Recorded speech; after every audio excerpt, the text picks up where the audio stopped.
Malayalam big boss season 7 ലൈവിൽ നമ്മുടെ ശൈത്യ, അതേപോലെ അനുമോള്, നൂറ, രേണു ഇവർ സംസാരിച്ചുകൊണ്ടിരിക്കുക.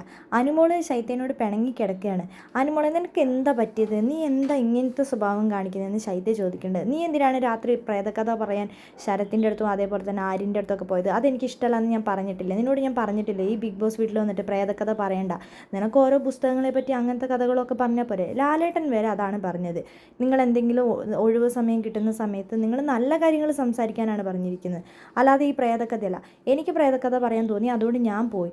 ആര്യൻ എന്നോടൊന്നും ചെയ്തിട്ടില്ല, എൻ്റെ സാധനങ്ങളൊന്നും അടിച്ചു മാറ്റിക്കൊണ്ട് പോയിട്ടില്ല. നിൻ്റെ സ്വഭാവം കൊണ്ടാണ് നിൻ്റെ ഓരോരോ സാധനങ്ങൾ അവൻ അടിച്ചു മാറ്റിക്കൊണ്ട് പോയത്.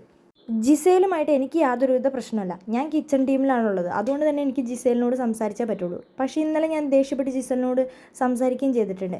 നിന്നെക്കാട്ടി കരച്ചിൽ വരുന്ന ഒരാൾ തന്നെയാണ് ഞാനും.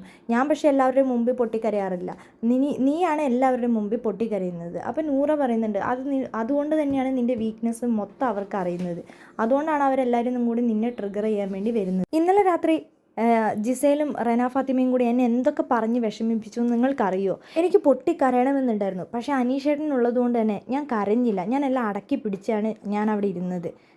ശരത്തും അതേപോലെ തന്നെ ആര്യനൊക്കെ കളിക്കാൻ തുടങ്ങിയിരിക്കുകയാണ്. ശൈത്യൻ്റെ കൂടെ നിന്നുകൊണ്ട് ശൈത്യ ഇന്നലെ നെവിന് മുടി വെട്ടിക്കൊടുക്കുന്നു, രാവിലെ ശരത്തിന് മുടി വെട്ടിക്കൊടുക്കുന്നു. അങ്ങനെ അവരെല്ലാവരും ഇപ്പോൾ ശൈത്യനെ കൂട്ടുപിടിച്ചുകൊണ്ട് കൂടുതൽ സംസാരിപ്പിക്കുന്നുണ്ട്. അപ്പോൾ അനുമോളോട് നൂറ പറയുന്നുണ്ട്, എടി നീ ഇവിടെ കിടന്ന് വലിയ ഒച്ചയിൽ സംസാരിക്കല്ലേ, നിങ്ങൾ രണ്ടുപേരും തമ്മിൽ തെറ്റാൻ വേണ്ടിയിട്ടാണ് അവർ ഓരോ കാര്യങ്ങൾ ചെയ്യുന്നത്, അതൊന്ന് മനസ്സിലാക്ക്. ഇവളുടെ ആഗ്രഹം അതല്ലേ, അതങ്ങോട്ട് സാധിച്ചു കൊടുക്കുക.